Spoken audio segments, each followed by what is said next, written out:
नमस्कार, आप देख रहे हैं न्यूज़ वन इंडिया। मैं हूं आपके साथ अनन्या बेदी। आज संयुक्त किसान मोर्चा करेगा रेल रोको आंदोलन।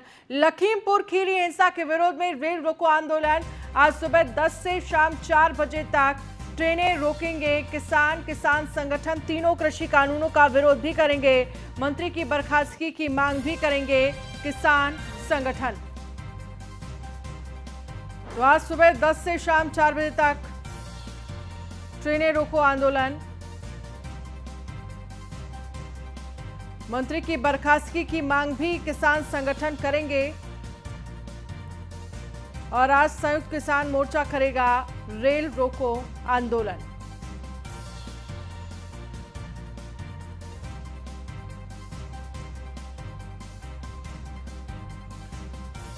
तो बड़ी खबर आपको दिखा रहे हैं, जहां पर लखीमपुर खीरी हिंसा के विरोध में रेल रोको आंदोलन। आज सुबह 10 से शाम 4 बजे तक ट्रेन रोकेंगे किसान।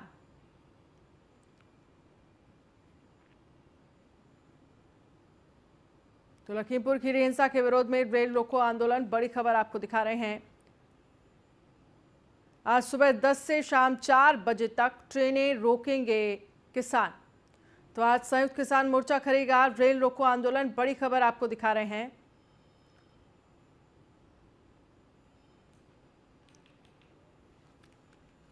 तो लखीमपुर खीरी मामले को लेकर अश्विनी द्विवेदी हमारे संवाददाता इस खबर पर ज्यादा जानकारी के लिए हमारे साथ लखनऊ से जुड़ गए हैं। अश्विनी, जिस तरह से जानकारी मिल रही है कि आज सुबह 10 से शाम 4 बजे तक ट्रेनें रोकेंगे किसान संगठन तीनों कृषि कानून का विरोध भी करेंगे और मंत्री की बर्खास्तगी की मांग भी करेंगे। फिलहाल आपके पास इस पूरे मामले को लेकर क्या कुछ अपडेट है?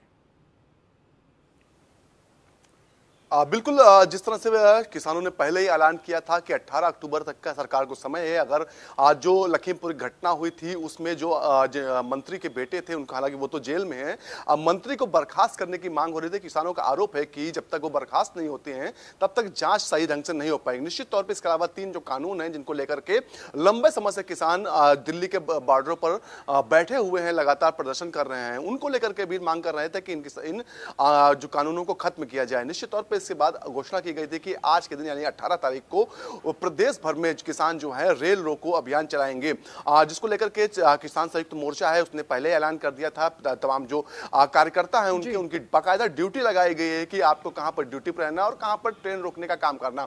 हालांकि सरकार ने भी अपनी पूरी पुख्ता तैयारी कर ली है। अगर राजधानी लखनऊ की बात करें तो यहां पर कमिश्नर ने साफ तौर पर कहा है, अगर कोई भी किसान या कोई भी अराजक तत्व इस तरह की कार्रवाई करता है, इस तरह का काम करता है, ट्रेन रोकने का काम करता है, तो उस पर राजस्व लगेगा निश्चित तौर पे। इसके अलावा सुरक्षा के कड़े इंतजाम किए हैं। 44 जो कंपनी पीएससी है वो डिप्लॉय की गई है जो किसानों को रोकने के लिए, क्योंकि अगर ट्रेन रोकेंगे तो निश्चित तौर पर उस दौरान कोई बड़ा हादसा भी हो सकता है, उस दौरान कोई अनहोनी भी हो सकती है। ऐसे में सरकार बिल्कुल संजीदा है कि किसी तरह की कोई भी ऐसी अनहोनी ना हो जाए जो एक कलंक के रूप में सरकार के ऊपर देखा जाए, क्योंकि 2022 का चुनाव नजदीक आ चुका है। निश्चित तौर पर इसको लेकर के किसानों ने कमर पहले कस ली थी। इससे पहले भी कई बार अल्टीमेटम सरकार को दिया गया कि जल्द से जल्द जो अजय मिश्रा टेनी हैं उनको बर्खास्त किया जाए, लेकिन सरकार की अपनी मनसाएं होती हैं, अपनी जांचें होती हैं, जो एक तरीके से जो भाजपा है खुद अपने स्तर पर जांच कर रही है कि कितनी सच्चाई है, कितने आरोपी बन सकते हैं अजय मिश्रा, या वाकई में उनका कोई रोल था। तमाम चीजें होने के बाद भी इस तरह की फैसले लिए जा सकते हैं कि उनके बर्खास्त किया जाए, लेकिन किसान अपनी मांग पर अड़े हुए, जिसको लेकर के आज 10 बजे से लेकर के शाम 4 बजे तक का कार्यक्रम किसानों ने रखा है, जिसमें वो ट्रेन रोकने का काम करेंगे। जी बिल्कुल अश्विनी, लेकिन जिस तरह से देखा जाए जो तमाम मांगे हैं वो किसान कर रहे हैं और रेल रोको आंदोलन से जो तमाम लोग हैं, जो यात्रीगण हैं, उनको काफ़ी ज़्यादा मुश्किलें आने वाली हैं। इसको देखते हुए प्रशासन की तरफ से क्या कुछ इंतजाम किए गए हैं? बिल्कुल, अगर बात करें जिस तरह से जहां जो किसान प्रदर्शन कर रहे हैं दिल्ली बॉर्डर पर, वहां भी आम जनता को समस्याओं का सामना करना पड़ता है। हालांकि किसान संगठन तमाम वादे करते हैं, दावे करते हैं कि हम जो जरूरी सेवाएं हैं, जो परेशान लोग हैं उनको रास्ता दे रहे, लेकिन वहां की स्थिति कुछ अलग होती है। उसी तरीके से आज भी कुछ देखने को मिल सकता है, क्योंकि जब ट्रेनें रोके जाएंगे, किसी को अपने समय से पहुंचना होता है, किसी जिससे ट्रेन लेट होगी वो समय पर नहीं पहुंच पाएंगे, समस्याएं तो होंगी, लेकिन सरकार और जो प्रशासन है उसने भी अपनी तैयारी कर ली है। 44 कंपनी PSC डिप्लॉय की गई है रेलवे ऐसी जगहों को चिन्हित करके जहां पर ट्रेनें रोकी जा सकती हैं। निश्चित तौर पर ऐसे में बाकायदा पुलिस भी पूरे मूड में है कि किसी भी तरह से किसान जो हैं वो ट्रेनें न रोक पाएं, वो जो अवरुद्ध जो आवागमन है ट्रेनों का वो अवरुद्ध न कर पाएं।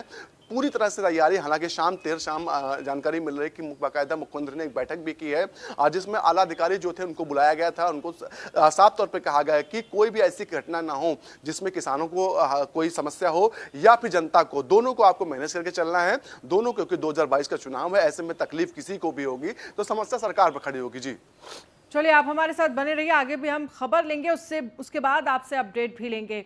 तो किसानों के रेल रोको आंदोलन पर पुलिस की सख्ती है। लखनऊ कमिश्नरेट ने आंदोलन को लेकर चेतावनी जारी की है। लखनऊ पुलिस ने NSA लगाने की चेतावनी दी है। तो किसानों के रेल रोको आंदोलन पर पुलिस की सख्ती। लखनऊ कमिश्नरेट ने आंदोलन को लेकर चेतावनी जारी की है। लखनऊ पुलिस ने NSA लगाने की चेतावनी भी दी है। अश्विनी हमारे साथ बने हुए हैं ज्यादा जानकारी के लिए। अश्विनी, जिस तरह से देखा जाए पुलिस प्रशासन की बात करें तो चेतावनी जारी की गई है और साथ ही लखनऊ कमिश्नरेट की अगर हम बात करें तो आंदोलन को लेकर चेतावनी जारी की है और लखनऊ पुलिस ने NSA लगाने की चेतावनी दी है। तो चेतावनियां हैं, लेकिन इस बीच जो किसान हैं वो अपनी मांगों को लेकर भी लगातार अड़े हुए हैं। बिल्कुल, एक बात समझिएगा, कई तरह के जो कार्रवाइयां होती हैं उनके धमकियां भी दी जाती है पुलिस तरफ से कि आपका कार्रवाई की जाएगी, क्योंकि इससे पहले देखा गया किसान आंदोलन चल रहा था, जिसके बाद लखनऊ में धारा 144 लागू कर देगी, जिसमें था कोई भी 4 व्यक्ति से ज्यादा कहीं इकट्ठे नहीं हो पाएंगे। लेकिन देखा गया कि 4 व्यक्ति से ज्यादा तमाम प्रोग्राम हो रहे हैं, तमाम लोग इकट्ठे हो रहे हैं। ऐसे में देखना होगा किसानों का मामला है कितनी संजीदा, सरकार भी संजीदा है क्योंकि 2022 का चुनाव है। ऐसे में कोई ऐसी बड़ी गलती सरकार नहीं करेगी जिससे समस्या खड़ी हो। हालांकि एक तरीके से उनको डराने के लिए कि इस तरह के काम किसान ना करें, क्योंकि इससे आम जनमानस को समस्या होगी, उसको रोका जा सके। इसको लेकर के राशुआ की धमकी तो दी जा रही सरकार पुलिस की तरफ से कि अगर आप चेतावनी दी जा रही है कि अगर आप नहीं मानेंगे तो आप पर NSA लगाया जाएगा। लेकिन कितना कारगर होता है ये तो शाम तक पता चलेगा। जी, लेकिन इन सब के बीच जिस तरह से देखा जाए सवाल यही है कि लगातार किसान अपनी मांगों को लेकर प्रदर्शन कर रहे हैं, आंदोलन कर रहे हैं, भारत बंद भी किया जा चुका है और अब ये रेल रोको आंदोलन। इन सब के बीच यही सवाल है कि आखिरकार इस तरह के प्रदर्शन के जरिए जो तमाम मांगे हैं वो मनवाना चाहते हैं किसान। कई दौर की बातचीत हो चुकी है किसानों और सरकार के बीच में, लेकिन ये बातचीत बेनतीजा रही है। अब आगे किसानों को क्या उम्मीद है? बिल्कुल, लगभग 1 साल का समय हो चुका है। किसान लगातार प्रदर्शन कर रहे हैं, लगातार धरने बैठे हुए अपनी मांगे मनवा रहे हैं, मनवाने की कोशिश कर रहे हैं। कई बार टेबल पर वार्ता भी हुई, हर बार लेकिन वार्ता विफल हुई, क्योंकि किसानों का कहना है जो फर्स्ट पर्सन है जो सीधे जो एक्शन ले सकता है उससे वार्ता करनी है, ना कि किसी अन्य से। क्योंकि कृषि मंत्री नरेंद्र तोमर से कई बार वार्ता हुई लेकिन हर बार विफल रही, क्योंकि वो जो किसानों की मांग थी वो सीधे तौर पर वो पूरी नहीं कर सकते थे। इसलिए किसानों की मांग है जो भी व्यक्ति सरकार में है जो सीधे तौर पर हमारी मांगों का संज्ञान ले सके, उनको पूरा कर सके, सीधे उस व्यक्ति से बात करना। लेकिन अभी तक संभव नहीं हो सका है। जो किसान हैं वो प्रदर्शन कर रहे हैं। अभी तक उन्हें उम्मीद है कि शायद सरकार उनकी मांगे मान ले, क्योंकि उत्तर प्रदेश समेत 5 प्रदेश हैं ऐसे हैं जहां पर भाजपा चुनाव होना है, जिसपे 3 जिले यहाँ पर जैसे हैं लखनऊ, उत्तर प्रदेश, उत्तराखंड और गोवा, जहाँ भाजपा की सरकार है। ऐसे में कहीं ना कहीं किसान भी पूरी तरह से दबाव बनाना चाहते हैं सरकार पर कि सरकार बैकफुट पर आए और किसानों की मांग माने। हालांकि सरकार ने भी साफ कर चुकी कई बार कि हम संशोधन कर सकते हैं, इन कानूनों को निरस्त नहीं कर सकते, क्योंकि कानूनों को निरस्त करने की बात अगर जब आती है सरकार कहती है कि ये किसानों के हित में, वही किसान कह रहे हैं कि हित में नहीं है, नुकसानदायक है। अब ऐसे में समन्वय बैठना भी मुश्किल नजर आ रहा है। आने वाले समय में ऐसी संभावना है शायद दोनों के बीच बात बन जाए, किसान सरकार एक टेबल पर आए और कोई बात निर्णय निकल पाए। जी चलिए, बहुत बहुत शुक्रिया तमाम जानकारी के लिए। बात करेंगे कुछ और खबरों की। इस वक्त की बड़ी खबर आपको दिखा रहे हैं, जहां पर नरेंद्र गिरी मौत से जुड़ी इस वक्त की बड़ी खबर आ रही है। सीबीआई 3 आरोपियों की पॉलीग्राफी टेस्ट कराएगी। पॉलीग्राफी मामले में अदालत में आज होगी सुनवाई। नरेंद्र गिरी मामले में आरोपियों की पॉलीग्राफी पर सुनवाई होगी। तो 3 आरोपियों की पॉलीग्राफी टेस्ट करवाएगी सीबीआई। तो 3 आरोपियों का पॉलीग्राफी टेस्ट कराया जाएगा। आलोक मालवीय ज़्यादा जानकारी के लिए हमारे साथ जुड़ गए हैं। आलोक मालवीय, जिस तरह से जानकारी मिल रही है सीबीआई 3 आरोपियों की पॉलीग्राफी टेस्ट कराएगी। नरेंद्र गिरी मौत मामले में बड़ी खबर ये हम दिखा रहे हैं, अपडेट क्या है आपके पास? जी देखिए, जिस तरह से नरेंद्र गिरी मामले में सीबीआई बराबर जांच कर रही थी, उसने जगह जगह टेस्ट किया। उसके अलावा एक हफ्ते तक संदीप तिवारी, आद्या प्रसाद तिवारी और आनंद गिरी को साथ में लेकर आई और यहाँ पर पुलिस लाइन में रखा, उसके साथ पूछताछ की, लेकिन कुछ महत्वपूर्ण जानकारियां वो नहीं निकाल पाई। इसके बाद उसने जिला अदालत में एक एप्लीकेशन दी है कि वह लाई डिटेक्टर टेस्ट कराना चाहती है तीनों आरोपियों का, जिससे सारी चीजें निकलकर सामने आ सके। लेकिन इस बाबत हमारी बात जब आनंद गिरी के अधिवक्ता विजय द्विवेदी से हुई तो उन्होंने बताया कि हम लाई डिटेक्टर टेस्ट के लिए तैयार है, लेकिन ऐसी बात है कि जितने भी लोग हैं, जितने भी आरोपी बनाए गए हैं, उन लोगों को भी अलग से टेस्ट कराया जाए, उनका भी पॉलीग्राफी टेस्ट कराया जाए, तभी हम इसकी अनुमति देंगे। इस बाबत लेकर आज इस महत्वपूर्ण मामले पर जिला न्यायालय में सुनवाई है, सीजेएम कोर्ट में इसकी सुनवाई होगी। अब देखना यह होगा कि कोर्ट किस तरह से इसका निर्णय लेती है। जी चलिए, बहुत बहुत शुक्रिया तमाम जानकारी के लिए आलोक।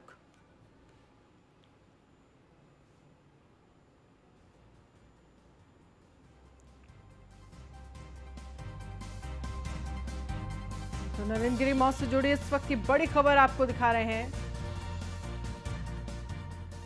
यूपी विधानसभा के डिप्टी स्पीकर का चुनाव आज 6 घंटे का बुलाया गया है विशेष सत्र। बीजेपी ने नितिन अग्रवाल को बनाया है उम्मीदवार, एसपी के नरेंद्र सिंह वर्मा को बनाया है उम्मीदवार। तो एसपी ने नरेंद्र सिंह वर्मा को उम्मीदवार बनाया है और बीजेपी ने नितिन अग्रवाल को उम्मीदवार बनाया है। तो एसपी के नरेंद्र सिंह वर्मा को उम्मीदवार बनाया है। 6 घंटे का बुलाया गया विशेष सत्र।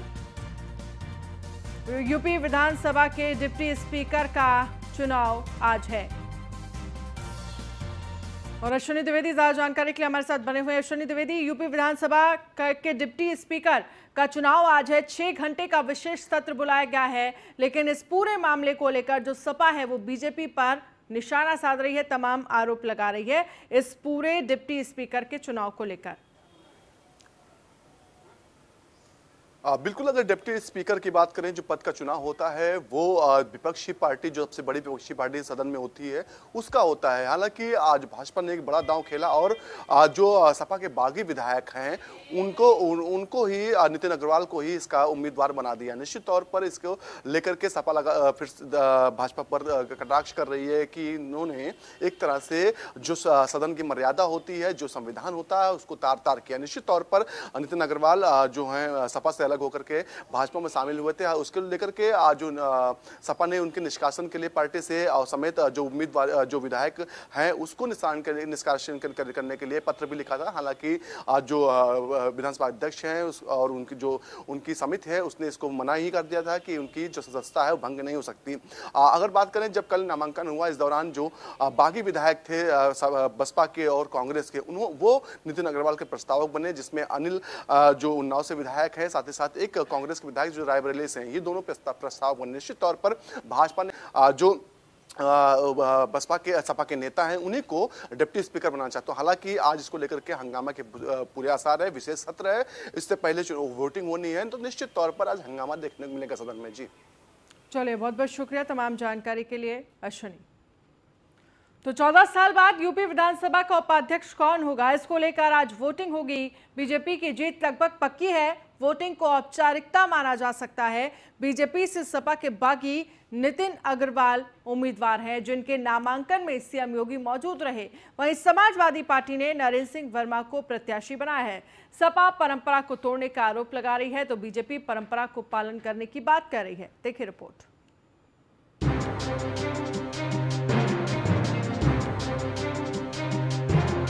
उत्तर प्रदेश में 22 की जंग से पहले एक और जंग होने वाली है। हालांकि संग्राम में बीजेपी का जीतना लगभग तय है, लेकिन मुख्य विपक्षी समाजवादी पार्टी बीजेपी को वॉक ओवर नहीं देगी। 22 में सबसे बड़े चुनाव से पहले उत्तर प्रदेश विधानसभा में एक चुनाव होने वाला है, जिसमें बीजेपी और समाजवादी पार्टी आमने सामने है और जो गुणागणित है उसके मुताबिक बीजेपी एक तरफा जीतेगी। बावजूद इसके समाजवादी पार्टी ने अपने उम्मीदवार को मैदान में उतारा है। दरअसल विधानसभा के उपाध्यक्ष पद के लिए सोमवार को होने वाले चुनाव के लिए नामांकन दाखिल हो गए हैं। बीजेपी से नितिन अग्रवाल ने भरा पर्चा, सपा से नरेंद्र सिंह वर्मा का नामांकन। विधानसभा में बीजेपी के पास प्रचंड बहुमत है, जिससे माना जा रहा है कि सपा के बागी और बीजेपी से प्रत्याशी नितिन अग्रवाल का जीतना तय है। बावजूद इसके अखिलेश यादव ने नरेंद्र सिंह वर्मा को मैदान में उतारकर ये साबित कर दिया है कि वो बीजेपी को टक्कर देने में पीछे नहीं है। 18 अक्टूबर यानी सोमवार को विधानसभा में एक नया इतिहास बनेगा। ये पहला मौका होगा जब विधानसभा उपाध्यक्ष के लिए वोट पड़ेंगे। वैसे तो विधानसभा में उपाध्यक्ष आमतौर पर विपक्ष का ही रहता है, लेकिन इस बार चुनाव से ठीक कुछ महीने पहले विधानसभा उपाध्यक्ष चुनाव का संग्राम बताता है कि सपा और बीजेपी में 22 का घमासान जोरदार होगा, जिसका रिहर्सल सोमवार को होगा। भारतीय जनता पार्टी पूरी संसदीय परंपराओं का पालन कर रहा है और सबसे बड़े जो विपक्षी दल होता है उसी के लिए वह रिजर्व किया गया था। जब अब कैंडिडेट नहीं दे पाया, एक कैंडिडेट आए हैं जो सबसे बड़े विपक्षी दल से थे, तो उन्हीं को प्रत्याशी बनाया गया है। नितिन अग्रवाल को कैंडिडेट बनाया गया है और वह उनके कैंडिडेट के रूप में यहाँ पर आए हैं। उनका समर्थन करने के लिए हम लोग आए हैं। भाई संसदीय परंपराओं का सम्मान करने के लिए आए हैं। अध्यक्ष और उपाध्यक्ष चुनाव हमेशा सोच समझ से होता है। अमूमन अध्यक्ष जो है सत्ता पक्ष का होता है, विपक्ष को समर्थन करता है, और उपाध्यक्ष जो है विपक्ष का उम्मीदवार होता है, सत्ता पक्ष उसका समर्थन करता है और विभिन्न दल समर्थन करते हैं। वो भी जो बड़ा दल होता है विपक्ष, तो अमूमन तो इनको मीटिंग करके समाजवादी पार्टी के कैंडिडेट को निर्विरोध निर्वाचित करवाना चाहिए था, जैसा पूरा विपक्ष ने उनके अध्यक्ष को निर्विरोध निर्वाचित करवाया।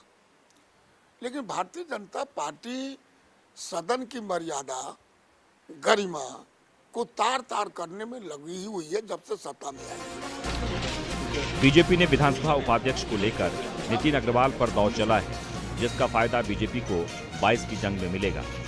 खास बात यह है कि समाजवादी पार्टी से बगावत करने वाले नितिन अग्रवाल भले ही बीजेपी के प्रत्याशी हों, लेकिन कागज पर नितिन अग्रवाल अभी भी सपा से ही विधायक हैं। कौन है नितिन अग्रवाल? राज्यसभा सांसद नरेश अग्रवाल के बेटे, हरदोई सदर सीट से विधायक, वैश्य बिरादरी से ताल्लुक। वहीं सपा उम्मीदवार नरेंद्र सिंह वर्मा को अखिलेश यादव ने प्रत्याशी बनाकर ओबीसी वोटर्स को एक और संदेश देने की कोशिश की है। कौन है नरेंद्र सिंह वर्मा?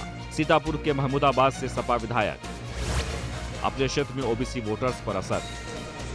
विधानसभा उपाध्यक्ष के लिए नितिन अग्रवाल और नरेंद्र सिंह वर्मा के बीच वोटिंग कल होगी। संख्या बल के हिसाब से नितिन अग्रवाल का चुना जाना तय है, लेकिन यूपी विधानसभा उपाध्यक्ष के चुनाव में वोटिंग शुरू होते ही इतिहास भी बन जाएगा। Bureau report, news 1 India. और बुलेटिन में फिलहाल इतना ही। आप बने रहिए न्यूज़ 1 इंडिया के साथ। नमस्कार।